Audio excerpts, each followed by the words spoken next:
Good evening and welcome to Arizona Illustrated for Thursday, the 27th of September, 2012. I'm Tony Paniagua. The system for the modern streetcar in Tucson is still under construction, but bicyclists are already experiencing some of the challenges they will have to get used to in order to coexist. Luis Carrion has that story. By now, most people have had an opportunity to navigate the ongoing construction along the modern streetcar. Traffic has been impacted along the entire route, and it's clear that this transportation project will have a huge influence on how people get around the city's urban core.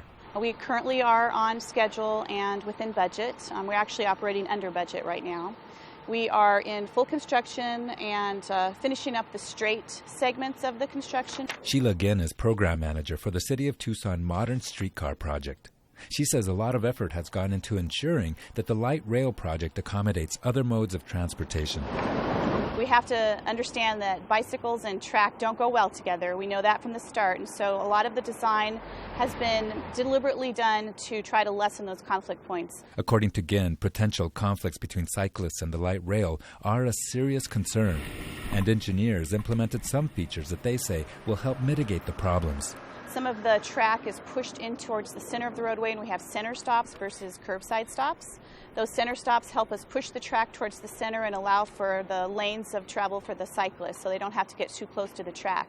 In areas where we have to turn, we are trying to create guided areas for the cyclists so they know how to cross in a perpendicular manner. We're also putting signage up there even now during construction. In the areas, the small areas where we're finished with track, we want to make sure that they know that there's a potential for getting that tire caught into the track, the new track that's been laid, and they need to be very aware of where they're cycling to make sure they don't make that accidental transition into the tracks. An accidental transition into the recessed groove of the train track is a concern. And if you happen to be a cyclist that rides along this 4-mile stretch of track, you may have first-hand knowledge of what can happen. I've fallen on that set right there when I was coming across and trying to follow through. I got caught in those tracks, and then down on the old set of tracks on University, I got those. I had many accidents until I realized that you had to go at an angle. You know, the wheels getting stuck in the grooves, and the tracks certainly add a level of obstacle course to the whole ride downtown. So that happened with the old train tracks too, though. People aren't aware of them, aren't aware of how to cross them, don't know to take the angle a little bit harder or whatever, and then go down in them. It's pretty common. According to cycling advocates, even a skilled rider will likely go down if they get caught in the recessed groove of the track. And the consequences can be deadly if the cyclist falls in front of a vehicle. As someone who gets around on a bicycle, yes, it is hazardous for many reasons. Daniela Diamante is the director of El Grupo Cycling, a nonprofit group that seeks to empower youth through cycling. I'm a league certified instructor through the League of American Bicyclists. I'm a safety person. I do education, and particularly with young people. As an educator and an avid cyclist who says she rides a bike for about 90% of her commuting needs, Diamante understands the cycling virtues of this city. But she also understands the challenges. She says it's important to understand how a bike reacts when it encounters the tracks at the wrong angle. Okay, coming up to the tracks, I want to think about how I'm going to cross. She says people need to be aware that crossing at anything less than a 90-degree angle can be a problem. So let's say I'm traveling up this way and I want to move left across the tracks. I'm going to see that I have a spot and I'm going to cross like so. Crossing the tracks at a perpendicular angle is the key. It's a simple enough rule to remember, but when you factor in traffic, trains, and other obstacles, it's easy to see how an accident might happen. And the question remains whether all these different modes of transportation can coexist. Yes, you can make an area compatible with a lot of education, design, signage, striping, going into and very, very thoughtful on how holistically it all works together. The point is that you have these types of modes of travel and you want to enhance all the areas of these types of alternate modes and make them as safe as possible so they can coexist. It was not necessarily constructed with the bicycle in mind. Right now, the way that the tracks are set up with on-street parking and the light rail and bikes on the road and moving cars, before too long people will start to see that something's going to have to go. And then it'd be wonderful, in my mind, like in other places all over the country and all over the world, that cars get eventually removed from that equation, and you have a much more fluid, vibrant area where bikes can travel, the streetcar can travel, and pedestrians can habitate more and interact with fellow people without that factor of the cars in there to sort of take away from that environment. The mayor's office is currently looking at the possibility of making a stretch of Congress Street car-free. Both Ginn and Diamante say they would welcome the option.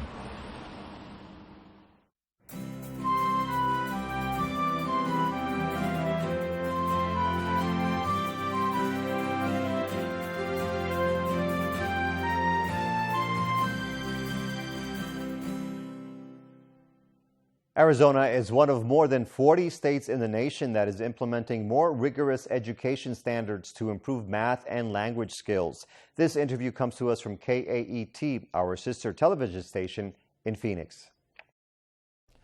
Arizona is implementing new education standards this year. The goal, to improve the math and language skills of K-12 students. But is the state ready to implement these changes? Joining us now is State Superintendent of Public Instruction John Huppenthal and Arizona Education Association President Andrew Morrill. Good to have you both here. Thanks for joining us. Thank you. Great to be here. Superintendent, these new standards, what are we talking about here? Well, the new standards represent a reform of the previous standards, and for educators who have been a little bit resistant to the standards movement, that's important. So we're talking about things like bringing in more nonfiction into the language arts so that students from low-income minority backgrounds can get some of that background information necessary to be on a college and career-ready track. Sounds like more problem solving, more critical thinking also included here. Definitely is. Teachers actually are cautiously optimistic. I just talked to a teacher today who said it's about time, because our educators know that students are capable of a great deal. Most of the research says if you really want to get a lot out of students, the teachers should be communicating high expectations for what those students can achieve. But we're going to see two realities. Teachers are going to run with this ball, and they're going to deliver. The state could be making it a lot more effective for them to succeed. How could the state be making it more effective from your point of view? Is the state doing as much as this? I keep hearing that this was supposed to be, this is a 2-year some odd in the making. Why are we learning more details of it now? Well, I think everybody's ramping up, and at a national level where these standards were first been developed by a consortium. So all of the details and the nitty-gritty of the curriculum, the lesson plans, those type of things, takes a while for those all to get developed for all the way kindergarten through 12. Also, to gain acceptance of this concept has been taking that time. But now we're moving at a pretty fast clip at this point. Fast enough clip, do you think? Well, it's not so much, Arizona's kind of long on ambition and long on long-range goals, and I think this is one piece of what we're trying to do with our schools. We need a business plan, Ted. We're describing outcomes, but what teachers are really worried about, and parents are joining them in this concern. You see this across the state. Are teachers going to be in a position to be successful? Do they have what they need to bring this around? When you change standards, what you really do is create a kind of a backflow all the way up the system. Instruction changes, materials change, resources in the classroom. I just talked to a teacher this week who said, I'm excited about the Common Core. It's a good idea, but why am I going to Florida to find the differentiated learning lesson plan models that I need in Arizona? Why are they going to Florida? Well, everybody's reaching out in all kinds of directions, including the Department of Education. We've had over 14,000 educators and education leaders through our training so far, and we've also trained those to go out and train in their districts. So you can go into any number of places because there's so many states involved in this to get resources. And the department's doing a good job. I want to make that very clear. Most of what I hear from educators is not that ADE is the source of the holdup. The Arizona Department of Education really has been rolling out a lot of training, and Arizona's a big place with a lot of educators. One of the things we know will work is teachers in districts teaching other teachers about the Common Core, and ADE has a place in that. The problem is farther upstream. We're not investing in the outcomes we say we want. Common Core is one of about 4 or 5 sweeping pieces of legislation to come to Arizona schools. We're raising our standards, we're raising our expectations, but we're backing out our investment into our schools. That's not a business model that can sustain itself. The idea of investment into schools, we just had a recent study suggesting that we're absolutely cut the most in the past 4 some odd years in terms of education spending. First of all, is that a good thing? And secondly, if it's not a good thing, how does it change? Well, in an ideal environment, our funding for education would be going up sort of about the rate of inflation. I would think a little tad less because education can get more efficient too, but we're not in that ideal environment. We haven't been for a number of years. However, that same study that showed the 4-year hit also showed that in the most recent year, we were doing much better than quite a number of other states actually putting money in, when now a whole series of other states are now entering into severe cuts. So it's not completely bleak from a resource standpoint. Is that the way you read that study as well? Well, no, and it's not the way the field sees it either. It looks pretty bleak when you're out there with some of the largest class sizes in the country, and as a teacher explained to me, a Common Core would be a lot more achievable if class size was a little more manageable, because Common Core really comes down to differentiated instruction. It means that a teacher knows what each student in the classroom needs and can get them there. And when you're lacking other things because of a lack of resources, class size becomes all the more important. No doubt about it. Arizona has a resource-challenged environment that we have to do more with less. That's the bottom line here. We've had good, credible estimates of quite a substantial investment to do this training. We're not going to get those sums of money. No state in the nation is going to get those sums of money. So what we have to do is we have to use our resources, training resources at the school, the district, the regional level, and to execute the same thing and get the same effect. So very quickly, last question for you. Is the state ready to implement these changes? Well, we're not only ready, but we are implementing them. Could we use more resources to do it? Absolutely. But everybody could use more resources no matter what they're doing. We're executing every single day. Very quickly, are we ready? The shortfall came one legislative session at a time. We got here on a deliberate path to take revenue out. If we're going to raise expectations for students, which we should do, let's give teachers the resources they need. Gentlemen, good discussion. Good to have you here. Thank you for joining us. Thanks so much. We appreciate it. Thank you. Earlier today, Tucson's mayor appointed a new poet laureate for the city, and tonight we are introducing her to you. Mark McLemore has that interview. Tucson's newly appointed poet laureate is Rebecca Seiferle, and she joins me now to talk about the post. And how did you feel when you received the news? Very excited, honored to be chosen to represent the Tucson community and the great literary community we have here. So it's very exciting. Also maybe a little bit daunting. Well, I understand you've been a Tucson resident since about 2006. Yes. So where did you come to us from? I moved here from Boston. I was there as poet in residence at Brandeis University for 2 years.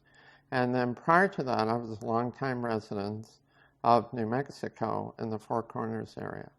Well, moving to New Mexico and being exposed to the Southwest the first time might have been a bit of a shock. What influence do you think it's had on you as a writer?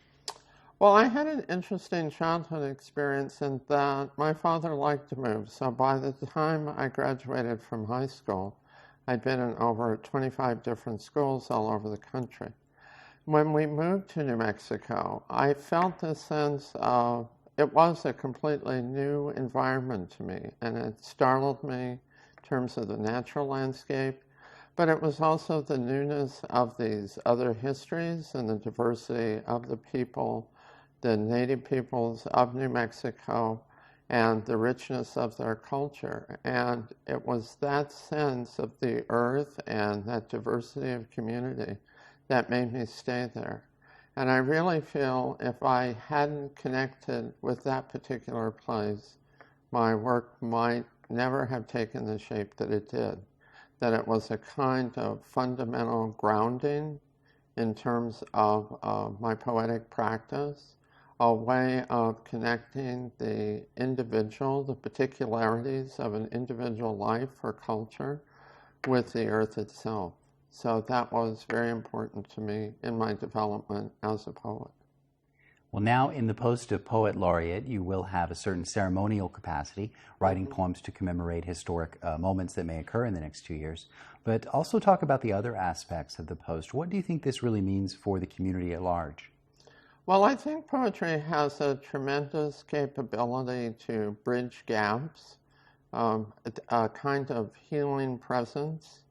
I also think that there will be a lot of focus on educational outreach. In New Mexico, I was often involved in the Poets in the Schools program, and one of the things that I learned from that experience was that having children in kindergarten, even before they can read and write their own poems creates a sense of possibility and accessibility to written language, and I would see them later as freshman college students.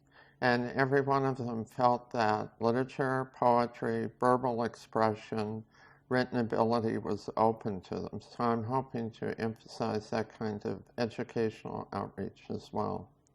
What kind of connection do you think you'll have with, say, the Poetry Center and its work here at the University of Arizona?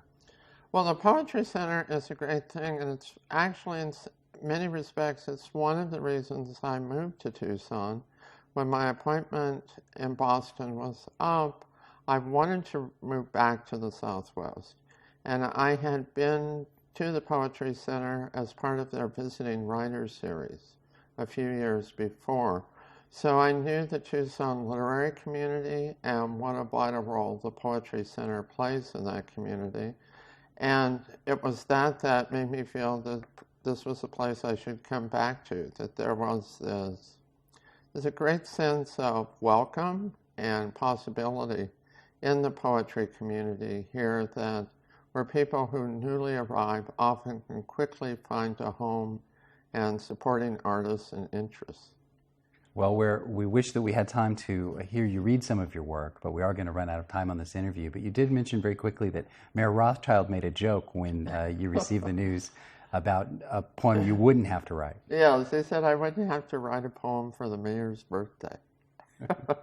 Well, Rebecca, thanks so much for joining us. Oh, thank you, Mark.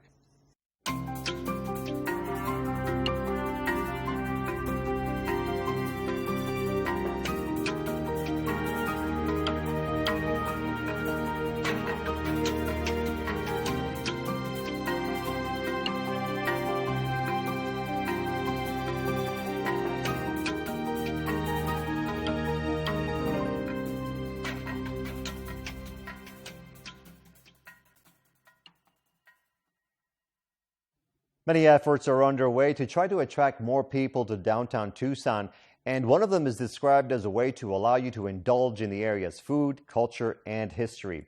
Caitlin Harrington has an interview about Tucson Food Tours. In studio with me now is Brad Lawrence, the co-founder of the Tucson Food Tours, and Cade Mislinski, owner of the Hub Restaurant and Creamery. Thank you both for joining me today. Hi. Thank you. Brad, I'm going to start with you. Can you tell our audience what the Tucson Food Tour is and the different restaurants that you'll be taking people to eat at? Tucson Food Tour is a tour of downtown Tucson, a little bit of history, mostly about the food. We go to 6 to 7 different restaurants. You pay your ticket price. That covers all the samples that you'll have throughout the tour. We make 6 or 7 different stops depending on the day of the week.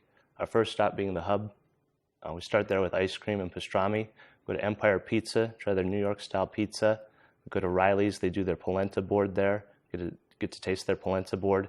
If it's during the week, we go to Cafe 54. They're only open during the week. They usually have a different sample for us every day. We go to La Cocina, which is in Old Town Artisans, and they do a bruschetta for us. And then we go to El Charro, tamales there, Monkey Burger with their classic American burger and fried pickles, and then we end at Spark Root for coffee. So all the stops are local restaurants, everything's made fresh in-house, and you get a completely different type of food at each stop. And Brad, you started doing the food tours with your wife. Can you tell me, where did the idea come from, and why did you decide that it was important to bring people to restaurants in Tucson? Well, we went on a food tour in Chicago. We were out there visiting, and we tend to eat and drink our way around any city that we visit. So we thought a food tour would be a fun way to try more than one stop for that day. We had a blast. We thought about it. We said, okay, there's no one doing this in Tucson, and there's enough places downtown that are opening up that are within walking distance where we could make this happen. And then with my connections with other people in the service industry, it made sense. Also with my schedule right now, it's pretty easy for me to be able to do this during the day. So. And Cade, you have a couple of businesses in downtown Tucson. The one on the tour is the Hub. Yep. Tell me about how long this has been open and where the idea for this type of food came in. Long story, but I'll keep it short. Hub is really just a connection to my grandparents, and I'm third generation. So I wanted to do a restaurant that you could bring your family to. So I thought American classic, meats, ice cream, and beer. 3 things that hopefully make everyone happy and that kind of thing. And that's basically the idea. And what do you get out of having your restaurant involved in these food tours? I think Brad brought up a good point. When you go to a different city and you really want someone to give you the secrets. And, last week we went to San Francisco, same thing. We had a friend that helped us out, and it saved us so much time, and really we got to learn the secrets of living in the town. So. And we talked prior to this interview, Brad mentioned that although there are many restaurants and you're not stopping at everyone on the food tour, that they do each get a mention. And when we talked prior to this, I asked you if you see new restaurants in downtown Tucson as competition. Yeah. I mean, I look at it as a fabric. We have all our different roles to do downtown and have fun. And I don't think anyone's going to want a burger every day. I think they're going to want pizza one day, Mediterranean, maybe a farm to fork concept, hopefully ice cream and some coffee with Ari. So I think our job is just to be part of that. It's not to come every day, Brad, can you tell our viewers the website that they can visit to find out information on tickets and dates for the food tour? It's foodtourstucson.com. It's pretty easy to find if you just Google it if you don't remember the exact address. And that's where all the information is. You book your tours online. You have to book it at least 48 hours in advance just so we can give the restaurants an advance notice that we have a tour scheduled. Minimum amount of people on the tour is 2. So even if it's just a couple wanting to do a kind of a fun date idea, all the way up to 10 people. So you can do small groups as well. And Brad, you did say that based on reviews of other food tours in other cities, you've kind of changed the way that you wanted to do it here. So tell me about how long the people will walk and about how much food each person gets as well. Overall, it's about a 2-mile loop, but that's over 3 to 4 hours depending on how quickly people are moving. We just kind of feel it out as far as the speed that we move from place to place. You get 6 or 7 different portions of food. So altogether, you're not going to be hungry by the end of the tour. Most of the time, people don't eat everything, and I tell them don't feel obligated to eat everything that's put in front of you because I wanted to make sure you weren't going to leave hungry. Brad and Kate, thank you so much for joining me today. Thank you. Now we go to our weekly segment from Damian Klinko, the president of the Tucson Historic Preservation Foundation. Klinko joins us with educational information about some of the unique architecture, culture, and history that you can explore here in our region.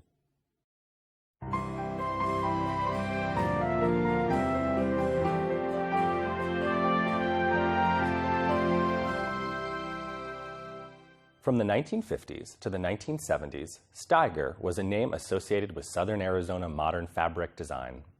Harwood and Sophie Steiger ran the Tubac Steiger studio, producing extraordinary silkscreen fabric designs that would become synonymous with the Southern Arizona style in the post-World War II era. Harwood Steiger was born in 1900 in Freeport, New York. His interest in art inspired him to enroll in the Rochester Institute of Technology to study painting. Taking his first job as a colorist in a dye factory was an important moment that would affect his later work in life. He then enrolled in the Pennsylvania Academy of Fine Arts, taking every course they had to offer. After moving to New York in the 1920s to make a name for himself, Harwood, like the rest of the country, was swept into the Depression. Undaunted, the entrepreneurial young man opened his own art studio and began teaching classes. In the early 1930s, Harwood's work was gaining acclaim. Continuing to teach, he opened a summer art school at Martha's Vineyard. His artistic style drew on the social mores and themes of the era. Like Thomas Hart Benton, who also summered on Martha's Vineyard, Harwood's artistic style was on the forefront of the regionalist art movement. He worked primarily in watercolor, sculpting his fluid figures in thick washes of color, using sharp, dark lines to give his paintings a punctuating weight. His art explored everyday experiences of ordinary people, a stylistic choice associated with the Work Progress Administration, or the WPA. The WPA was the largest and most ambitious of the New Deal agencies during the Great Depression, developed public work projects all over the country. In 1938, Harwood completed a WPA mural for the post office in Fort Payne, Alabama. His Martha's Vineyard summer school drew students from all over the country, including an attractive young school teacher named Sophie. An artist in her own right, she came from the country with an artistic curiosity about botanicals and herbs. Her art reflected this interest. Plants and flowers were a central theme in her paintings, utilizing watercolor to create delicate washes of tone and depth. The couple married. In 1956, after a trip through northern Mexico, the Steigers fell in love with Arizona and built a home and studio in Tubac, a small village 45 miles south of Tucson. The climate, history, and landscape reshaped their artistic interests. They also began developing a silk screen fabric design technique. Creating the fabrics was a joint effort. The couple worked closely in the design program, development, and production. Their fabrics were a hit, earning national and international attention. Harwood would draw the design, and Sophie would decide if the work should be transferred to fabric, choosing the type of fabric and its base color. Harwood would then choose the silkscreen dye and would cut the designs into lacquer film. The stencils were placed on the silk screens and the dye brushed through the screens, a separate film and screen for each color. The new fabric design was a departure from Harwood's earlier work, but retained a familiar graphic sensibility. These new functional works reflected both Harwood and Sophie's artistic interest. Dozens of fabrics were decorative abstractions of botanical themes, others ruminations on desert animals and cactuses. The couple produced 36 yards of fabric at a time, repeating the silkscreen process over and over down their long studio table. Over 3 decades, through hundreds of fabric designs, the Steigers created a vocabulary of graphic fabric patterning that became part of southern Arizona's style. Their work offered a functional modernist interpretation of the Southwest. Although the studio closed in the 1980s after Sophie's death, their influence is still present, not just in the tablecloths, curtains, dresses, and upholstery that sprinkle the interior of houses throughout the region, but in a rich, sophisticated style that continues to express the vision of post-World War II southern Arizona.